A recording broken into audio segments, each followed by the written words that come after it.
aku akan mengetahui, kata Rasulullah. Sama Fadilatul Syekh Profesor Dr. Saleh bin Abdul. Yang perlu diingatkan adalah masalah seorang wanita menjadi aktivis dakwah.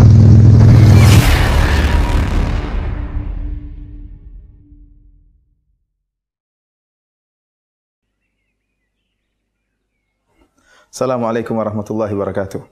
Para pemirsa yang dirahmati oleh Allah Subhanahu wa taala, siapa manusia di atas muka bumi ini yang tidak mengalami permasalahan? Setiap kita, setiap manusia pasti menghadapi problematika. Ada yang diliputi kesedihan karena memikirkan kekurangan hartanya.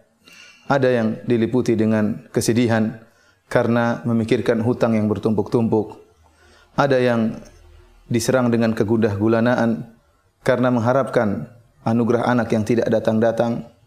Dan ada juga yang bersedih karena merasakan penderitaan penyakit yang tidak kunjung sembuh-sembuh.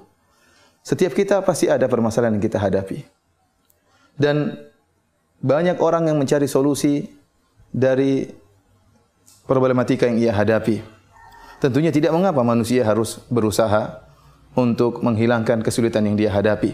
Dia harus berusaha. Akan tapi solusi yang paling utama yang terkadang dilupakan oleh seorang mukmin adalah solusi doa. Doa merupakan solusi yang pertama, bukan solusi yang terakhir, bahkan dia adalah solusi yang pertama sebelum usaha yang lain dilakukan. Bukankah para ulama menyatakan bahwasanya doa silahul mukmin? Doa adalah senjata orang mukmin. Dia bukan senjata terakhir, tetapi dia senjata pertama yang harus digunakan pertama kali. Yakin bahwasanya segala problematika, segala masalah, jika Allah berkehendak, Allah hanya mengatakan kun fayakun, maka hilang dengan sekejap mata. Bahkan solusi yang terbaik, doa yang tulus yang diucapkan seorang hamba dalam waktu beberapa menit, keluar dari hatinya yang sangat dalam, bisa menghilangkan problematika yang mungkin dia telah alami selama waktu yang panjang. Lihatlah bagaimana para anbiya, mereka berdoa kepada Allah Subhanahu wa taala. Mereka para anbiya, orang-orang yang soleh, juga diuji oleh Allah Subhanahu wa taala, juga mengalami problematika, juga mengalami kesedihan. Lihatlah Nabi Ayub alaihissalam yang pernah diuji oleh Allah Subhanahu wa taala dengan penyakit. Allah Subhanahu wa taala berfirman menyebutkan tentang kisah Nabi Ayub, wa ayyuba idnada rabbahu anni massani yadhur wa anta arhamur rahimin. Dan ingatlah bagaimana Nabi Ayub alaihissalam tatkala dia berkata kepada Rabbnya, anni massani yadhur, ya Allah aku ditimpa dengan penderitaan, ditimpa dengan penyakit. Wa anta arhamur rahimin, dan engkau adalah zat yang paling maha pengasih lagi maha penyayang. Suatu kalimat yang keluar dari Nabi Ayub alaihissalam dengan doa yang tulus dari hati yang dalam, Allah hilangkan penyakit yang dia alami bertahun-tahun. Fastajabna lahu fakashafna ma bihi min dhur. Kata Allah Subhanahu wa taala, kami kabulkan permintaannya dan kami hilangkan penyakit yang dialaminya. Lihat, satu doa namun keluar dari hati yang tulus bisa menghilangkan permasalahan yang lama yang dihadapi oleh seorang muslim. Demikian juga Allah sebutkan tentang Nabi Yunus alaihissalam. Ya, wa dhannuni idh dhahaba mughadiban fadhanna an lan naqdir alayhi fanada fi adh-dhulumati alla ilaha illa anta subhanaka inni kuntu minadh dhalimin.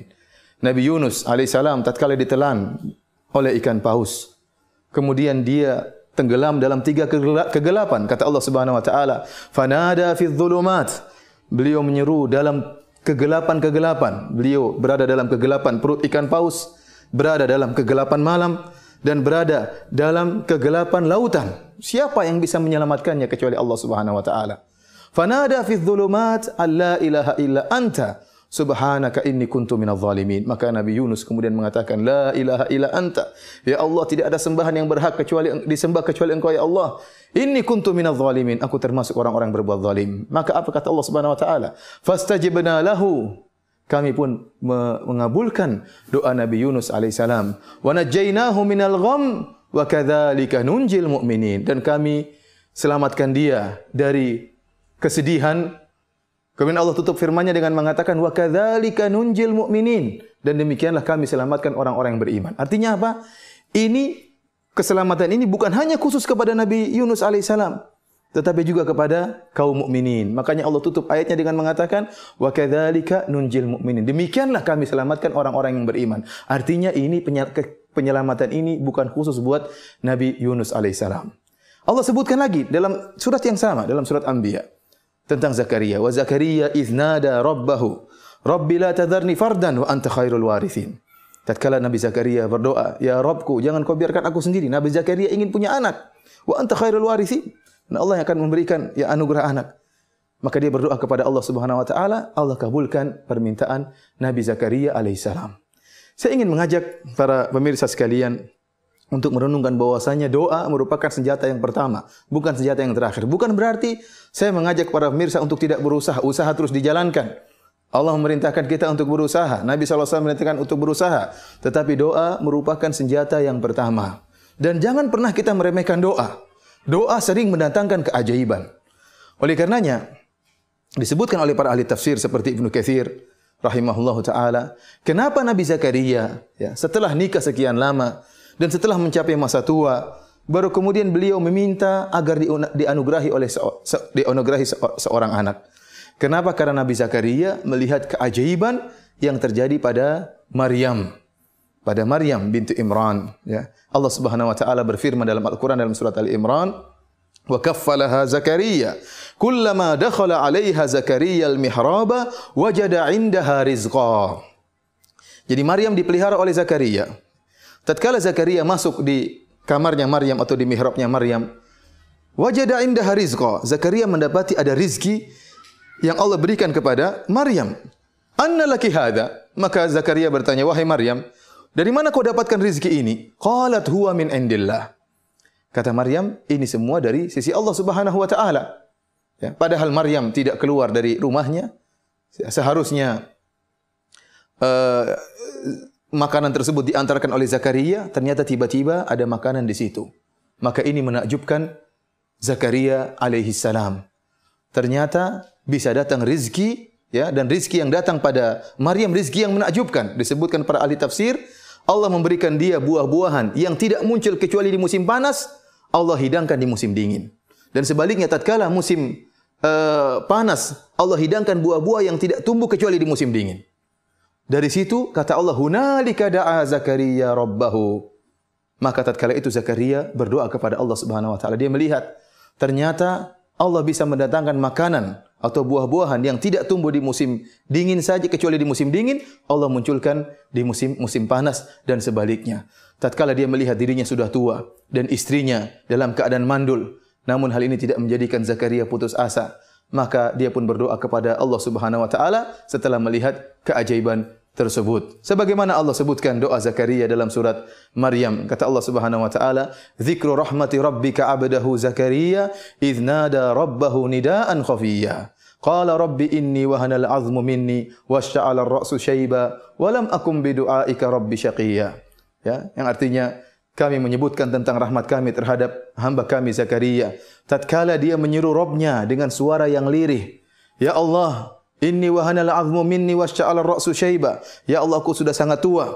Ya, kemudian tulangku sudah lapuk dan rambutku sudah memutih seluruhnya. Walam akum bidu'aika rabbi syaqiyya. Akan tapi aku tidak pernah putus asa dari meminta kepada Engkau ya Allah. Wa inni khiftul mawaliya mi wara'i wa kanat imra'ati aqira fahab li min ladunka waliya. Dia mengatakan, ya Allah, istriku sudah mandul, istriku mandul dan aku sudah sangat tua. Akan tapi anugerahkanlah kepadaku ya seorang anak. Lihatlah Zakaria yang sudah dalam keadaan sangat tua, istrinya mandul. Kalau dilihat secara sebab, tidak mungkin ada seorang anak dari istri yang mandul, apalagi dari orang yang sudah sangat tua. Ternyata Allah kabulkan permintaan Zakaria alaihissalam. Dari sini kita yakin bahwasanya terkadang doa melakukan berbagai macam keajaiban. Tinggal doa tersebut harus kita keluarkan dari hati yang tulus, dengan penuh adab tatkala berdoa kepada Allah Subhanahu wa taala, dengan pengharapan kepada Allah Subhanahu wa taala, dengan yakin bahwasanya Allah Maha mengabulkan segala doa. Oleh karenanya Nabi sallallahu alaihi wasallam bersabda, "Ud'ullaha wa antum muqinuna bil ijabah wa'lamu anna Allah la yastajibu du'aan min qalbin lahinin ghafil."